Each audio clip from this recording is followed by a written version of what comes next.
Yes, we're back live here with Viewpoint. Mrs. Busby being the co-host, and our guest today is the fellow who's in charge of all your misery today, Chris Miller, the United States Weather Service. We're glad to get him up in the studio so we can beat up on him this morning. 648-5510. Now, Judy propounded some questions to you, Keith. I couldn't remember them right now. I've had a few seconds interlude there, but perhaps you can address her questions. Oh, absolutely. Judy asked about when did we start to see some of the warming occur? From what I've seen on some of the research that's been done looking at ice cores and things, which is how they determine these, and sometimes through some of the tree rings and stuff like that, we've determined that somewhere, it's always hard to say when did this what tipped it, but in 3,000 to 5,000 years ago, somewhere in there is when we started. And I bet nobody had a coal trend. Furnace then, did they? Probably not, no. But that's when we started to see this trend go back toward the swing where it's warming. Does that mean we're going to go back into a cooling trend? Well, probably. And again, anything in nature, anything in weather is going to always try to bring itself back into balance, because nature just doesn't like imbalance. And so when you're going to try to bring things back, if you get up into it's like the pendulum. Once you get up into the warm, you're going to swing back, be pretty nice to the normal, and then back to the cold. So now we've noticed fluctuations. There was talk years ago. I mean, I remember back in the 70s when there was talk about we're heading back into an ice age. That was based purely on 5 or 6 years of some really bad winters all across the country. When you're talking about things like glaciers melting, that's just a blip. That's just a blink of an eye. It seems like a long time to us because 5 or 6 years, well, that's a chunk of part of our lifetime. Right. But not a big chunk of a glacier's lifetime. Not a big chunk of a glacier's lifetime, no. Well, they talk about the trouble that the polar bears are having, that they don't have their ice floes to be on so that they can hunt and everything. And then I guess my imagination kind of runs amok, and I think, oh my gosh, the poor polar bears, what's going to happen? They're all going to fall into the sea. We'll have no more polar bears. Well, and that's where I'd mentioned earlier, where what we do with our with factories and emissions and things like that has helped with accelerate the process. That's where it starts to hurt the wildlife, and the reasoning for that is because if it's a natural progression, then the wildlife that is dealing with it gradually through time can adapt to the changes in their environment. When the changes are happening unnaturally due to some of the man-made influences, that's when nature has a hard time adjusting. Because it's not natural with their cycle. It's not natural with what is innate to them. And so that's why when it happens quicker, like I said, the glaciers are going to melt anyway. We're accelerating the process a little quicker, but it's affecting the wildlife because they don't understand what's happening. It's interesting. So quickly. You mentioned the good old days, and some of us are wont to do. And if you stop and think in today's technology and the scientific advances we have and so forth, you see some magnificent nature pictures as a result of technology of today that people can capture. And that's one of the pluses of being in the time we're in. We can see nature right up firsthand and close. Well, and we can see it quickly with technologies, with the internet, and like you said, digital photography and things like that. We can see things right away. 100 years, 200 years ago, had to rely on getting it printed in a book or printed somewhere where people didn't understand what was happening outside the area where they lived. Yeah, you had the Admiral Byrds of the time going out there with this big, cumbersome photography equipment that took about 3 men and a boy to lumber into these places and set it up and go through all this process and capture these magnificent photos of that time. Right. Today, it's just it's an amazing difference. And today people can capture some of these things on a cell phone camera or a small digital camera that you can carry with you. So we're getting the information much quicker, and it's raising awareness. That's the point letting you mentioned. people it's bringing it out right away, and it's saying, look what's happening in this different part of the world. It's not happening in your backyard, but it is happening, and here's what's happening, and they're showing people what's going on in other parts of the world. So hopefully it's making the populace worldwide more aware of some of these dangers, and little by little, minute part by minute part, maybe we make a change in the way we live on a daily life. On the other hand, at the risk of sounding like a wet blanket, you know, we have war in living color in our living rooms every evening on the news, too. Yeah. And it certainly hasn't cooled our jets for having more wars around the world. So I don't know that we learn real quickly. I think we're not a quick study.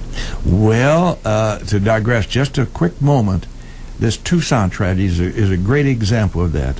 What has happened as a result of that terrible tragedy is that now we've got all these pontificates that get out there and espouse their theory about what caused this and so forth. The bottom line on this, unfortunately, I think, is you cannot, there's no way in the world to establish when some nut is going to do something crazy. And you can pontificate all you want, and most of those folks who are doing that aren't helping at all. All they're doing is adding to the nuts that are out there waiting to figure out how to do something. So, you know, common sense has to kick in, and I'm afraid we're a part of the media, you know, but our media brethren have got to be a lot more responsible. Well, that was our soapbox. What's yours, Chris? And my soapbox. Exactly. Well, you know, I get very, very disturbed about this. These people, thank goodness we have the exercise of right to free speech, but with that comes a great deal of responsibility, and some of those folks who are out there in the ether world ought to be more aware of that and practice it, including the Rush Limbaughs and others like that who seem to live on being stupid. Go ahead. Okay. On a different note here.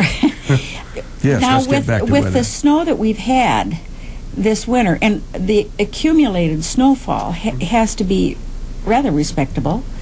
And what does that do to our precipitation level over the past year, like from last January, middle of January? Sure. As we look at that, you know, interestingly enough, in December, there were quite a few areas from here, and especially north of here, up into Peoria, Bloomington, over to Champaign, that had 3 times the normal amount of snowfall for the month of December.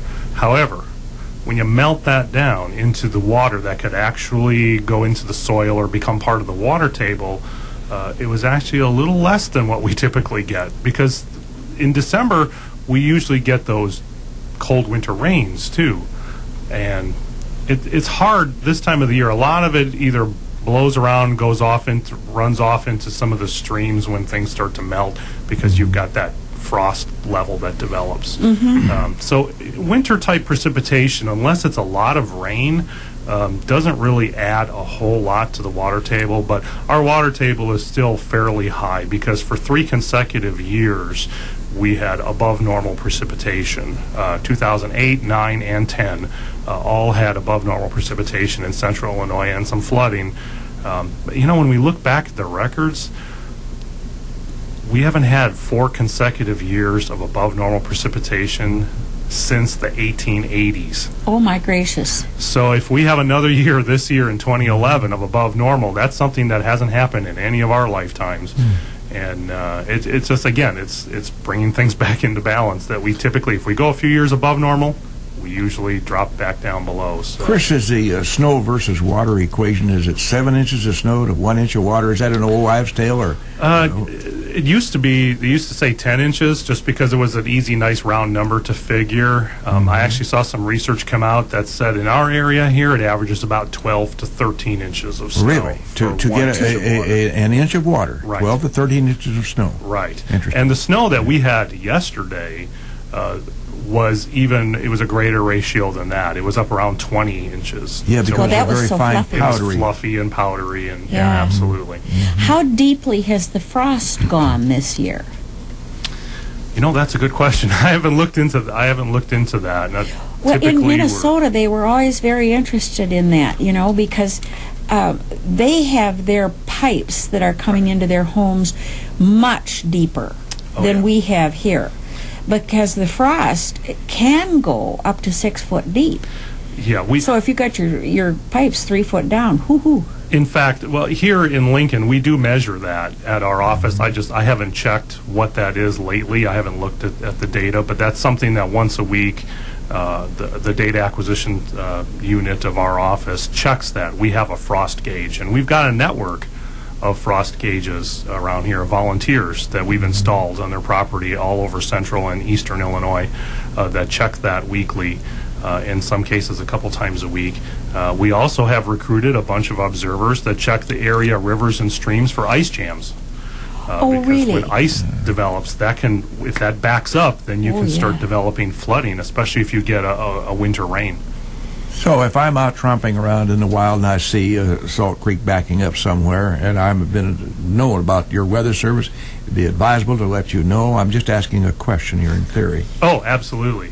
Absolutely. If you see anything backing up, let's say you're out hiking or something and somebody sees that the river is starting to go out or a creek is going out of its banks because ice is piled up somewhere, absolutely let us know or contact the local emergency management agency here, and they'll forward that to us. Before we close, excuse me, dear. Oh, can I say a quick thing? Absolutely. Okay. Last week we had Dan Fulcher on from the Emergency Management Agency, and he was talking about his weather spotters throughout the county. And now you allude to weather.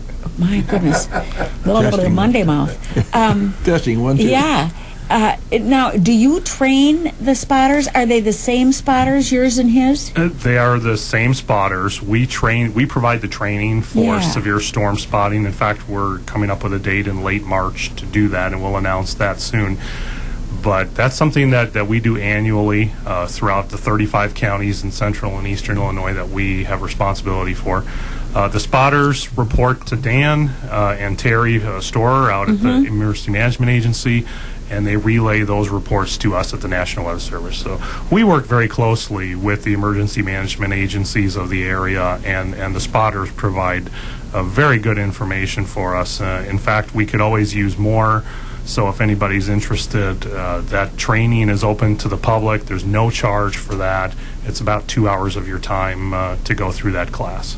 Mrs. Busby, you proved that great saying about great minds run together.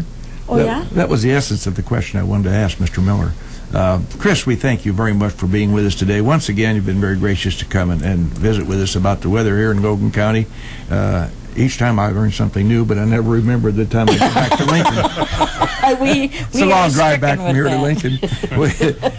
We always try to close with some comment relative to the subject of the day, and one that might be proven true. It says, don't knock the weather. Without it, we couldn't even start conversations. Well, there you go. Thank you for Viewpoint.